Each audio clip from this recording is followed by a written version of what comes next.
Adani Hindenburg report के ऊपर एक बहुत बड़ा अपडेट सामने आया है। आज इस वीडियो में उसके बारे में बात करेंगे। आपको याद दिला दूँ कि आज से कुछ महीने पहले ये अडानी हिंडनबर्ग रिपोर्ट जो थी, इसके बारे में चर्चा शुरू हुई थी। ये हिंडनबर्ग एक शॉर्ट सेलर था, जो कि अमेरिका के अंदर एक छोटी-सी कंपनी थी और वहाँ पे जो है ये ऑलरेडी बदनाम था। और इसने एक रिपोर्ट निकाली थी अदानी ग्रुप के ऊपर कि ये जो ग्रुप है, इसमें ये घपले हैं, वो घपले हैं और ये जो है भारत की जो सरकार है उसके साथ मिला हुआ है और ये मिल करके फ्रॉड कर रहा है। इस तरह का मोटा-मोटा इन्होंने प्रपंच रचा अदानी ग्रुप के खिलाफ। देखिए ऐसा है कि उस टाइम पर ही ये बात सामने आ गई थी कि ये जो है एक हिट जॉब है। हिट जॉब बोले तो सुपारी लेकर के ये काम किया गया है, क्योंकि इंडिया जो है एक ग्रोइंग नेशन है, एक बढ़ती हुई इकोनॉमी है और इंडिया के अंदर पैसा है और जो जितना भी डेवलपमेंट के अंदर जो पैसा जो इंडिया में लग रहा है, वो डेवलपमेंट का जो सारा बेनिफिट है, क्योंकि देखिए कोई ना कोई तो करेगा, डेवलपमेंट को बनाएगा। तो जब बनाएगा तो वो उसका जो बेनिफिट है वो इनकी कंपनियों को हो जाए और ये पैसे बनाएँ। ये प्रपंच था बाहर की कुछ कंट्रीज़ का। हमारे जो मेन दुश्मन कंट्रीज़ हैं, चाइना, पाकिस्तान और इसके अलावा जो अमेरिका है, वो कभी भी किसी का दोस्त नहीं होता। वो ये चाहते थे कि कुछ सिलेक्टेड कंपनीज़ जो हैं, उन्हीं का फ़ायदा हो और उस टाइम पे आपको याद होगा अदानी जो है दुनिया के सबसे रईसों में उनका नाम आने लगा था। और इंडिया के अंदर देखिए जब भी कोई कंट्री ग्रो करती है, उसके अंदर जो बड़े-बड़े बिज़नेसमैन होते हैं, उन्हीं का पीछे जो है हाथ होता है ग्रोथ के अंदर। और ऐसा नहीं है कि और लोग और इकोनॉमी ग्रो नहीं करती, लेकिन बड़ा हाथ जो होता है वो बिज़नेसमैन्स का ही होता है। डेमोक्रेसी ऐसे ही चलती है, किसी भी देश के अंदर आप अमेरिका के अंदर भी देख लें, ऐसे ही होता है।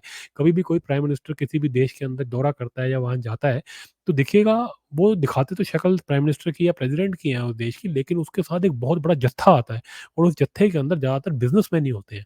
वो क्यों होते हैं? क्योंकि डेमोक्रेसी के अंदर ये जो इकोनॉमी है, इसको चलाने के लिए बड़े-बड़े बिज़नेसमैन्स की ज़रूरत होती है। अब इसको सही समझें या गलत, लेकिन जितने भी डेमोक्रेसी के सपोर्टर्स हैं, वो इस बात से नकार नहीं सकते। तो अगर अदानी जो है या अंबानी जो है, वो इस देश के अंदर बड़े धंधे कर रहे हैं, बड़े पैसे कमा रहे हैं, तो ये वो तो डेमोक्रेसी का सच है कि ये बड़े-बड़े बिज़नेसमैन, बड़े-बड़े कॉर्पोरेट हाउसेज़ बनाता है। तो अदानी भी उसमें से एक ही है, लेकिन ये लोग चाहते थे कि अदानी का नाम खराब हो और जो उसका बिज़नेस है, वो दूसरी कंपनीज़ को मिल जाए। समझे ना मेरी बात? तो ये पूरा का पूरा षड्यंत्र था। अब हिंडनबर्ग ने रिपोर्ट निकाली और कहा कि सरकार के साथ मिल कर के फर्जीवाड़ा कर रहा है। लेकिन उस टाइम पे ये बात सामने आई गई थी कि ये जो रिपोर्ट है ये करवाई गई है और अदानी ने एक बात कह दी थी कि जितनी भी ये बातें बोल रहा है बाहर आकर के हिंडनबर्ग, ये सारी की सारी खबर पब्लिकली अवेलेबल है। इन्होंने खुद सर पूरी जो है ये बातें जो है, जो ये बता-बता के चिल्ला रहा है, ये ऑलरेडी अपनी रिपोर्ट्स के अंदर पब्लिक को बता रखी हैं। तो इसमें बड़ी बात क्या हो गई? लेकिन शोर मचाने लगे यहाँ के कुछ खैराती जर्नलिस्ट, उठ उठ में जिसे कहते हैं ना, नींद में भी बड़बड़ाने लगे। एक तो जो जर्नलिस्ट है वो तो ये हिंडन नदी जो है दिल्ली के पास, वहाँ पे जा कर के नाले के अंदर जो है ढूँढने लगा कि यहाँ पे क्या है, ये रिपोर्ट कहाँ है? बेकार की, बिना सर पैर की बातें, पागलों वाली हरकतें ये लोग कर रहे थे, क्योंकि इनको पैसा मिलता है पीछे से। चाइना इनको फंड करता है कि भैया जाओ नंगा नाच करो। तो ये नंगे नाच के अंदर लगे हुए थे। ये आकर के यहाँ पे ये प्रपंच चला रहे थे कि जी अडानी ने ये कर दिया, अडानी ने देश को बेच खाया, गरीब मर गए, ये हो गया, वो हो गया। स्कैम सारा ये था कि पीछे से अडानी को कमज़ोर करो, अडानी की कंपनी को डाउन करो और इसका जो बिज़नेस है वो प्रेशर बना करके दूसरी कंपनीज़ को दे दो। लेकिन मोदी जी और अदानी ग्रुप ये बिल्कुल भी इस चक्कर में नहीं फँसे और उस टाइम पे इन्होंने झटका सहन कर लिया और बाद में अडानी जी के जितनी भी कंपनीज़ थी, इनके जितने भी शेयर के अंदर जो फॉल हुआ था, जितना भी इनके शेयर प्राइस गिरे थे मार्केट के अंदर, वो वापस आ गए और अब तो इनके शेयर अच्छे से ग्रो भी कर रहे हैं। तो इन्होंने झटका सारा सहन कर लिया। लेकिन अब जो एक रिपोर्ट सामने आई है, उसने इस बात की पुष्टि कर दी कि ये सारा का सारा फर्जीवाड़ा था। अब देखिए ये रिपोर्ट आई कहाँ से है, मैं आपको बताता हूँ। देखिए जी, ये जो है एक डीएफएस करके एक डेवलपमेंट फाइनेंस कॉर्पोरेशन है, ये इंटरनेशनल एक ऑर्गनाइज़ेशन है जो कि यूनाइटेड स्टेट्स ऑफ गवर्नमेंट जो है, यूनाइटेड स्टेट्स की जो गवर्नमेंट है, उसने जो है अप्रॉक्सिमेटली 553 मिलियन डॉलर का जो है ये इन्होंने टर्मिनल प्रोजेक्ट के लिए श्रीलंका के अंदर ये अदानी ग्रुप को दिया है और इस पैसे को देने से पहले इन्होंने एक ड्यू डिलिजेंस की इन्वेस्टिगेशन की थी। ड्यू डिलिजेंस का मतलब यही होता है कि आप चेकिंग करो, इनका हिस्ट्री वगैरह चेक करो। तो ये अदानी जो है ये एक पोर्ट के अंदर जो है इन्वेस्ट कर रहे हैं श्रीलंका के अंदर। देखिए श्रीलंका जो है वो चाइना के जकड़ में फँसा हुआ है और उसके जो पोर्ट्स हैं वो भी फँसे हुए हैं। अब ये पोर्ट्स जो होते हैं इनकी बड़ी स्ट्रैटेजिक इंपॉर्टेंस होती है, क्योंकि ये अगर आपके हाथ में आ जाएँ तो आपके पास जो है दूसरी कंट्री के अंदर आपका एक बेस बन जाता है। तो चाइना जो है वो इंडिया के आस-पास की जो कंट्रीज़ हैं इनके अंदर पोर्ट्स को घेर रहा है, ताकि कल को अगर इंडिया से लड़ाई हो तो चाइना जो है उसको एडवांटेज मिल जाए और वो इंडिया पे अटैक कर सके। इंडिया को ये बात जो है थोड़ी देर में समझ में आई, क्योंकि पहले हमारी देश विरोधी सरकारें रही हैं, वो तो ये काम इन सब चीज़ों के ऊपर जो है आँखें मूंद करके बैठी थी। लेकिन मोदी जी के आने के बाद इनके ऊपर काम तेज़ी से चल रहा है और मोदी जी ने आकर के जितने भी ये पोर्ट की डीलें चल रही थी चाइना के साथ आस-पास की कंट्रीज़ की, उनको कैंसल करा के खुद इन्वेस्ट करना शुरू कर दिया, ताकि हम वहाँ जाकर के बेस बनाएँ और अपनी कंट्री को हम सुरक्षित रखें। तो अब ये जो है अडानी जो है इनकी एक जो पोर्ट्स की कंपनी है उसको जो है ये जिसे कहते हैं एक तरह का फाइनेंशियल असिस्टेंस जो है ये जो है ये दिया था, और इसको देने के लिए जो डीएफसी जो डेवलपमेंट फाइनेंस कॉर्पोरेशन है इसने पूरा ड्यू डिलिजेंस किया, पूरी चेकिंग कराई और उसने कहा कि ये बिल्कुल ठीक है मामला। और इन्होंने ये भी कहा, जो सरकार है अमेरिका की, कि जो भी एलिगेशंस लगाए थे कॉर्पोरेट फ्रॉड के गौतम अदानी के ऊपर, ये हिंडनबर्ग रिसर्च ने जो लगाए थे, ये नॉट रेलेवेंट है। ये उन्होंने, क्योंकि अपने खुद की रिपोर्ट इन्होंने ओके करी और इन्होंने इसको पैसे देने की बात कही, तो उन्होंने इस बारे में भी कमेंट किया अमेरिका की सरकार ने कि जितने भी इनके ऊपर आरोप लगाए थे ये रेलेवेंट नहीं है इस पॉइंट पे। तो देखिए जी, ये जो है इस बात से ये बात प्रूव हो जाती है कि ये हिंडनबर्ग की जो रिसर्च की जो रिपोर्ट थी ये पूरा का पूरा एक हिट जॉब था। ये खुद ही एक बदनाम इंसान है अमेरिका के अंदर, और ये अपनी कुछ कंपनीज के साथ भी ऐसा करता है। ये कंपनीज क्या करती है, किसी भी कंपनी को बदनाम करती है, उसके बाद उसका शेयर गिर जाता है, शेयर खरीद लेती है, फिर उसको महंगे में बेच देती है, पैसे बना लेती है। तो इस तरह का ये हिट जॉब था और ये कराया गया था, माना जाता है, चाइना की तरफ से। और अभी अमेरिका के जैसे किसी कंपनी ने अदानी पोर्ट्स और स्पेशल इकोनॉमिक ज़ोन लिमिटेड जो कंपनी है उसको ये पैसे श्रीलंका में पोर्ट बनाने के लिए आवंटित किए हैं। अब देखिए जी, श्रीलंका में जो ये काम चल रहा है ये अमेरिका के भी फ़ेवर में है, क्योंकि अगर चाइना जो है इंडिया को घेर लेता है और अपने आप को और मजबूत कर लेता है तो अमेरिका को भी इससे खतरा है। तो अमेरिका जो है इस मामले में इंडिया के साथ रहता है। वैसे कोई अमेरिका हमारा दोस्त नहीं है, लेकिन ये चाइना को हटाने के लिए हमारे साथ दोस्ती में हमारे साथ आगे बढ़ता है। तो यही अमेरिका की पॉलिसीज़ ऐसी ही रहती हैं, ये दोनों गेम खेलता है। लेकिन इस पॉइंट पे आकर के इन्होंने अदानी का साथ दिया है और अदानी की जो जो कंपनी है, जो अदानी ग्रुप है, उसका इन्होंने एक तरह से ये प्रूव कर दिया कि जो हिंडनबर्ग ने जो इनके ऊपर इल्ज़ाम लगाए थे वो सारे बेबुनियाद थे और एक तरह का षड्यंत्र ही था। ठीक है जी।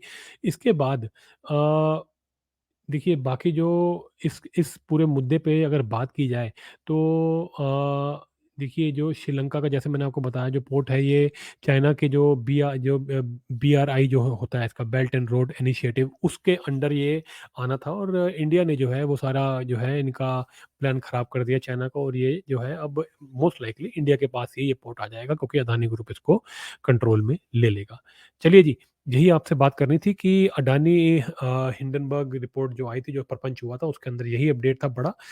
देखिए इसके साथ एक जुड़ी हुई बात एक और भी है कि ये जो उस टाइम पे जो जर्नलिस्ट थे, वो उनका रोल बड़ा इंपॉर्टेंट था। वो सारे के सारे जो है छातियाँ पीट रहे थे, कोई नाले में, जैसे मैंने आपको बताया, ढूँढ रहा था हिंडन नदी के अंदर कि भैया कहाँ है अदानी की रिपोर्ट। ये बकवासबाजी है, सब बेकार की बातें कि खा गए, लुट गए, मर गए। कांग्रेस पार्टी के लिए माहौल बनाने के लिए अदानी के पीछे पड़े हुए थे। तो ये जो दलाल जो जर्नलिस्ट थे, इनका रोल आपने अभी भी देखा होगा। अभी जो 3 इलेक्शंस हुए हैं जिनके अंदर बीजेपी जीत गई, एक तेलंगाना के अंदर कांग्रेस जीत गई और एक के अंदर मिज़ोरम के अंदर एक नई पार्टी ज़ेडपीएम ने अपनी सरकार बना ली। इन इलेक्शंस के होने के बाद इनको ये समझ में आ गया कि जो इनका मालिक है वो हार गया है। अब ये तो अपने मालिक को चढ़ा रहे थे, पूरी मेहनत कर रहे थे, झूठी खबरें फैला रहे थे कि हार रही है बीजेपी, हार रही है। अब उल्ट हो गया, उल्टा खेला हो गया। अब तेलंगाना में जीत तो गए हैं, लेकिन तेलंगाना के ऊपर 6 लाख करोड़ का जो है ऑलरेडी लोन पड़ा हुआ है, तो वहाँ तो पैसे बनने नहीं है। तो कांग्रेस तो जो स्कैम करने वाली पार्टी है, ये इनको तो कोई फ़ायदा ही नहीं है तेलंगाना में जाके, तो ये रो रहे हैं अंदर से। लेकिन इनके जो खैराती नौकर हैं, ये जानबूझ के जो है माहौल बनाने लग गए हैं कि नहीं जी नहीं, कांग्रेस ज़्यादा बड़ी हार नहीं हारी, कांग्रेस नहीं हारी, कांग्रेस तो बिल्कुल ठीक है, कांग्रेस की कोई बड़ी हार नहीं हुई, कांग्रेस का वोट शेयर बिल्कुल ठीक है। ये इस तरह के पंच जो है करने में लगे हुए हैं। तो इन्होंने नया ड्रामा शुरू किया है कि जी अब क्या हुआ है, इनकी पोल तो खुल गई है, क्योंकि ये झूठ बोलते थे, इनके सारे एग्जिट पोल वगैरह वो भी गलत हुए। तो अब क्या कह रहे हैं कि जी नहीं, नहीं, हमने तो कोई गलती नहीं करी थी, ये तो मोदी ने अच्छा कर लिया। लेकिन एक बात बताने वाली है कि जो है ना, अब जो मेन मुद्दा है ना, वो नॉर्थ और साउथ का डिवाइड है। अब क्योंकि क्या हुआ है, नॉर्थ इंडिया से कांग्रेस उड़ गई है, तो ये नॉर्थ इंडियंस को गालियाँ निकाल रहे हैं। अपनी बात को प्रूव करने के लिए कि नहीं जी, कांग्रेस पार्टी तो अभी भी बिल्कुल बड़ी पार्टी है। उस चीज़ को प्रूव करने के लिए ये वोटरों को ही गालियाँ निकालने लग गए हैं। आप सोचिए कांग्रेस पार्टी को इस टाइम कौन चला रहा है कि ऐसे बेवकूफ़ लोग जो कि वोटरों को ही गाली निकालने लगे। ऐसी पार्टी को कोई वोट डालेगा? अब तुम 3 स्टेट्स में हार गए, इसका मतलब क्या है कि नॉर्थ जो है ये नॉर्थ के लोग सारे बेवकूफ़ हैं। सिर्फ साउथ के लोग अच्छे हैं क्योंकि वहाँ से वायनाड की एक सीट से राहुल गांधी जीतता है। भई जो जिस सीट से वायनाड से वो जीतता है वो कम्युनिस्टों की दी हुई है। अगर आप इसी इसी तर्क पे आप चलोगे तो इस तर्क से भी आपकी कोई सेंस नहीं बनती। और अगर आपने तेलंगाना के अंदर सरकार बना ली तो क्या पूरे इंडिया के जो लोग हैं वो ये बात को मान लें कि इंडिया अलग है, साउथ अलग है। ये बेसिकली क्या है, ये वामपंथियों के साथ साथ जो है ना, ये इसके आसपास सारे वामपंथी घूम रहे हैं राहुल गांधी के, और ये उल्टे पुल्टे प्रपंच करते हैं। ये इनकी बातों में कोई सुर पैर नहीं होता। अब क्योंकि ये हार गए हैं, इनके पास बोलने को कुछ नहीं है, तो ये नया नैरेटिव बना रहे हैं कि जी अब भारत को तोड़ने का ही नैरेटिव होता है इनका।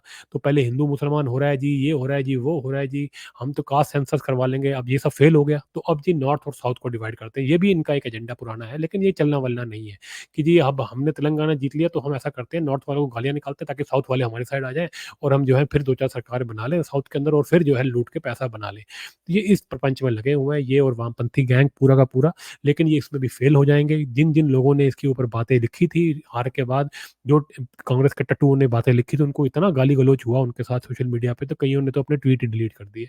तो आप इस बात पे नज़र रखिए कि ये अब जो है नॉर्थ और साउथ के अंदर डिवाइड करने के लिए अपनी जो है पॉलिटिक्स को चला रहे हैं। क्योंकि अब साउथ का टाइम आ गया है, साउथ के अंदर भी जो है धीरे-धीरे जो है चेंजेस आने लग गए हैं। तेलंगाना के अंदर बीजेपी ने 9 सीटें जीत ली। और भी राज्यों से ये खबर आ रही है कि बीजेपी अब अपनी जो पकड़ है वो मजबूत करती जा रही है। कर्नाटक बीजेपी ज़रूर हारा, लेकिन धीरे-धीरे जो है बीजेपी अपनी जड़ें मजबूत कर रही है और साउथ के अंदर ये जो है अब खेला होने वाला है, इसीलिए ये लोग बकवास कर रहे हैं। चलिए जी, यही आपसे बात करनी थी। अदानी के साथ जो जिन जर्नलिस्ट ने प्रपंच किया था, वो जर्नलिस्ट जो है 3 राज्यों के इलेक्शन हारने के बाद जो है और प्रपंच पे उतरे हुए हैं और बिना सर पैर की बातें कर रहे हैं। तो ये खैराती जर्नलिस्ट के ऊपर भी कार्रवाई होनी चाहिए। हम मोदी सरकार से अपील करते हैं कि जल्दी से जल्दी इन प्रोपेगेंडिस्ट्स को पकड़े और जेल में ठूँसे। ये किसी भी तरीके से जर्नलिस्ट नहीं है, ये इस देश के कसूरवार हैं और देश के साथ गद्दारी कर रहे हैं। चलिए, अगर आपको ये वीडियो अच्छा लगे तो इसको लाइक शेयर ज़रूर करें और इस चैनल को सब्सक्राइब करना ना भूलें।